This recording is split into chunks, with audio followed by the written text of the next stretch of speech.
Welcome to an all-new episode of The Real Steven TV. And here we go. Alright, this is going to be my tier list of the captains of Star Trek. Now, for the sake of time, I'm not going to be talking about every single captain that exists in Star Trek, because there's a lot of different ones. And also, for the sake of time, I'm not going to be talking about, and for the sake of time, I'm only going to be talking about captains from the live action, whether it be TV series or streaming, I guess, and the movies. So the main point of this is going to be talking about the main series captains. And I'm also going to be talking about a few of the alternate timeline, alternate reality, whatever you want to call them, and some noteworthy captains that would be in all this. The first one we're going to talk about is this guy. First, we're going to knock out some of those alternate timeline realities, whatever you call those. And so the first one we're going to talk about is this guy, Captain Christopher Pike, played by Bruce Greenwood. He was only really, the captain in the first newer Star Trek movies, series and stuff that was out by J.J. Abrams. For what he was, I guess he was a decent captain, but you don't really see him that much, do really much or anything. But I'll put him right there.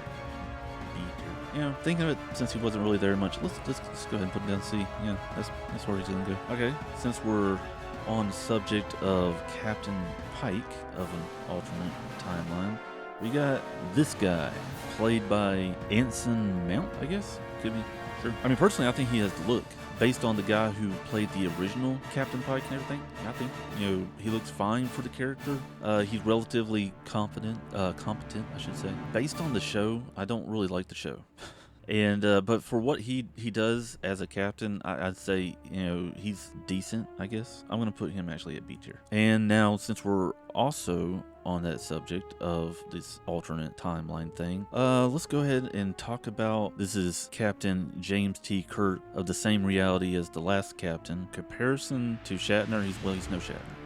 Let's put it that way. Don't really think he's all that great, personally. Played by Paul Wilson, who was on the Vampire Diaries. Thought he did fine in Vampire Diaries, but on this it just seems weird. It just doesn't seem right. And I think, and continuing on the theme of people with the same name and everything, let's go on to the next Captain James T. Kirk of this alternate timeline reality, whatever you want to call it. And we got this guy, the guy who played as Captain James T. Kirk in the newer Star Trek series and everything, the one who ended up becoming the main captain of the Enterprise, after the whole situation with Pike and everything. Even though there was a captain in between there, played by Chris Pine. I think Chris Pine is a pretty decent actor. I don't mind him. I think he's pretty good. For the purpose of the movie and everything, at least the first one, it wasn't bad. I felt like they kind of going downhill and a lot of retconning and changing the lore of things, which is just something I was a big fan of in those movies. But for the purpose of the first movie, I thought it was decent. Do I think he made a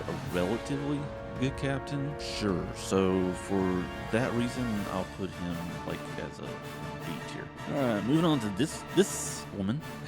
Captain Michael Burnham from Star Trek Discovery. Oh my gosh, I hate Star Trek Discovery so much. It was such a hard show to watch. I don't know, there might be some people who love that show. Good on you. I could not stand it, especially after the first season and everything. But I know that eventually this individual becomes captain of the Discovery, so I'm mentioning her, and I personally I think it was awful, terrible. So you know what? She's going F tier. Don't really have to talk about that much. And since we're going to continue on with that series, so we got Captain Gabriel Lorca. I don't know how to pronounce his last name. Anyways, played by Jason Isaacs. We're gonna just put him right here. Yeah, about middle ground. This woman that I really can't pronounce her name, but she was a captain on the show too. We'll just say, the same thing about her. Yeah, I don't. Then we moving on to this guy. You might be thinking why is this guy in there? Is Zachary Quinto's version of Spock. Well, I mean, in the first movie, he was captain temporarily. Was he an effective, good captain, or was he dethroned pretty easily? He was not great, to be honest. As a captain, as a first officer, he was fine for what the movie was and all, but we're just gonna put him in teacher. He wasn't great. Now we move into what I consider the real timeline, the actual Star Trek series, the one where we got the 5 core series and everything for the show, and that's what we're gonna focus on with mostly with these. Let's talk about some noteworthy ones first. Captain Hikaru Sulu, or we just call him Sulu. He was captain of the Excelsior in what was Star Trek: The Undiscovered Country, I believe. And he was also captain of the Excelsior in an episode of Star Trek Voyager.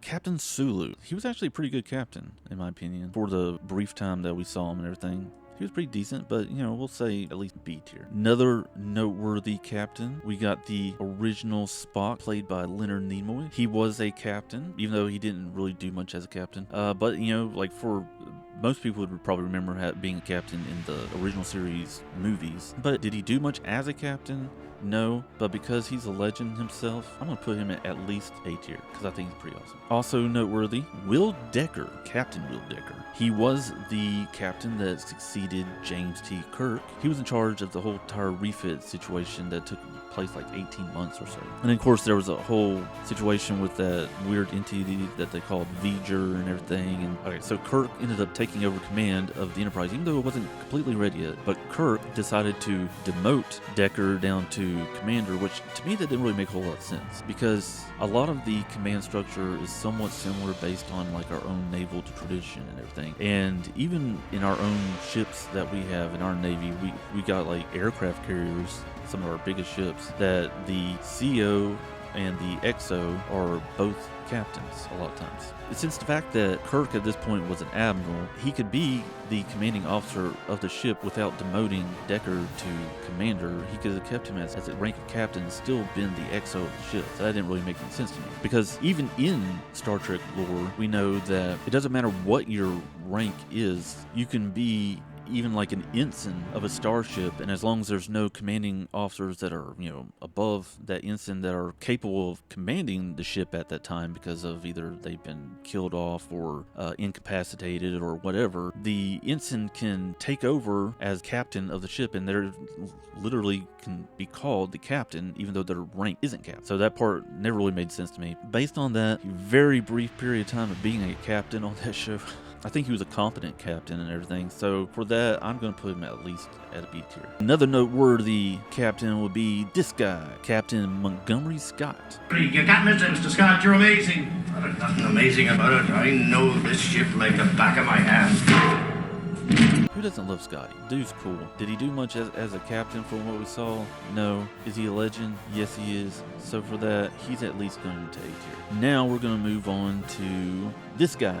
And this is Captain Jonathan Archer. Do I think he is an awesome captain? I think he's, a decent captain. He's not considered my favorite out of the core 5 captains. So for that purpose, I am going to put him just at an A tier. All right, another noteworthy captain is this guy. You have William Riker, who was the first officer or the executive officer of the Enterprise D.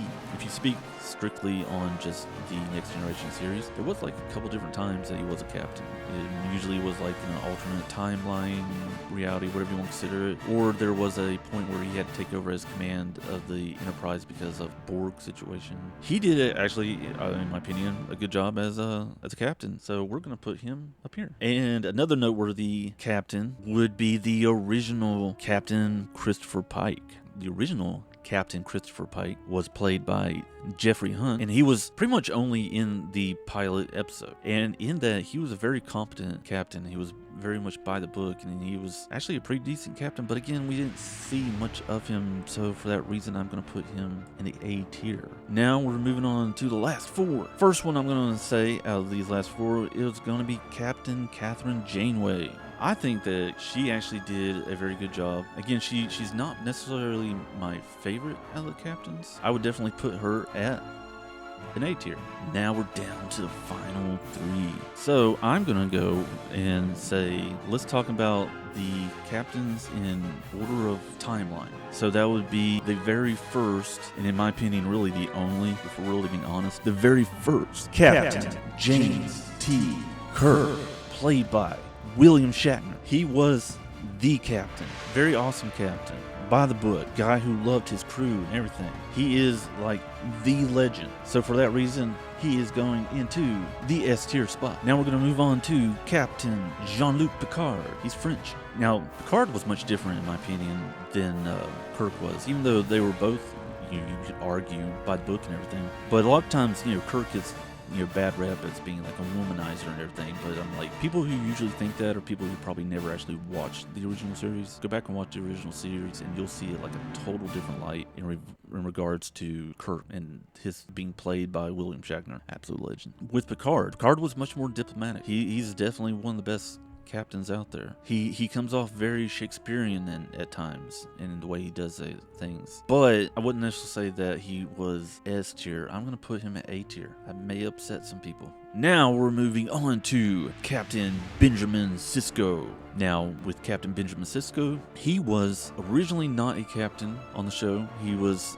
introduced to us on Star Trek Deep Space Nine as the CEO of the space station. And to be honest, Deep Space Nine is probably my favorite out of what I consider the core 5 series. Eventually, he did get promoted to captain. So not only was he the captain of Deep Space Nine, but he was also captain of the Defiant, one of my favorite ships. And since he, in my opinion, between him being a family man and the way that he cared about his crew and the way he did things, and he believed doing things by the book, but sometimes not always. Sometimes he did things his own way, just like Captain Kirk would. But there's just something about Captain Sisko that just, to me, puts him above so many others, and so for that reason I am going to put him in the S tier. Now, I feel like I need to do some rearranging. Looking at F tier, I'm keeping those where they are. D tier, sure. Looking at these, I'm actually going to put these down here. Leave him here, that's fine. Looking at all these, I'm actually going to bump him up if I can, if he'll let me do it. There we go. And I'm actually going to put him above him, so we're going to bump him down, sir. There you go. So that's my new position ranking for those. Rearranging the A tier list, I'm definitely going to put Picard at the top. And then I'm going to put actually Janeway as the second spot for that one. And then I'm going to put Archer in the third spot. I know you, what? No, there we go. Third spot. And you're like, wait a minute, what about Spock and Scotty? You said you really like them and everything. Yeah, but then we're talking about more like the noteworthies down here. So out of the actual captains, that's why I'm gonna put Pike right there. And then we got the noteworthy guys right here. And that would probably be, well, actually I think Riker did a little bit better than Scotty, as much as I love Scotty. But we cannot put Riker above Spock. He's too much of a legend. So we're gonna put it like that. So, and if you're wondering, like, okay, if you rearrange some of these others, what about Kirk and Sisko? Is that how you're gonna leave it? I'm like, dang, between Kirk and Sisko, like, which one do I love better? Because there's different reasons why I like both of them, and they could both be in literally that top tier spot. So I'm just gonna leave it the way it is right now. So what do you think? What would you rank all these different captains as? What is your all-time favorite captain? What is your least favorite captain? Do you count any of these alternate timeline captains and people and stuff like that? Or would you just be like, meh, let's just stick to the core 5 series? Maybe the original series movies and stuff as well. Maybe the Next Generation movies. Alright, with that said, I am also on a race to 1,000 subscribers. So with that said, make sure to like, share, and subscribe. It is all 100% free to do. And I will catch all of you next time. Who are you? A friend.